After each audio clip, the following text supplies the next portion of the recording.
يجي شكون اللي كذب عليكم وقال لك الملح كيطلع الطونسيون؟ عباد الله اللي كيطلعوا الطونسيون ماشي الملح. الملح مره. اما عباد الله راه ديما يوميا كتلقى عباد الله مطلعين لعباد الله الاخرين الطونسيون. علاش جيتو حكرتو على الملح؟ الملح كيبان الماكله مره كيغلط. انت ما كتغلطش؟ لا قول لي واش انت ما كتغلطش؟ ما عمرك غلطتي؟ ايوا الملح تا هو اللي تيغلط. جيتو درتو الدراسه بالضبط على الملح، ديروها على عباد الله، قولوا لنا عباد الله يوميا تيطلعوا الطونسيون. اما الملح مره. انا درك ها هو طالع ليا الطونسيون بسبب عباد الله ماشي بسبب الملح. الملح ماشي من عاد الخير والاحسان. علاش تكذبوا علينا؟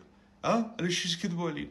جيتو حقرتو على الملح السكر، قطعوا السكر حيت السكر كيدير ما عرفتش شنو كيدير. عباد الله علاش ما درتوش شنو قلتو لنا؟ قطعوا عباد الله، نقطعوهم حنا. انا باغي نقطع عباد الله، خاصني عاد شي واحد يشجعني، خاصني عاد تشجيع. باغي نقطع عباد الله، دير حميه، قال ما يبقى يدخل لحياتي حتى واحد، حتى عنده واحد، حتى شي حراس ما يبقى يدخل. انا مع هاد الدراسه.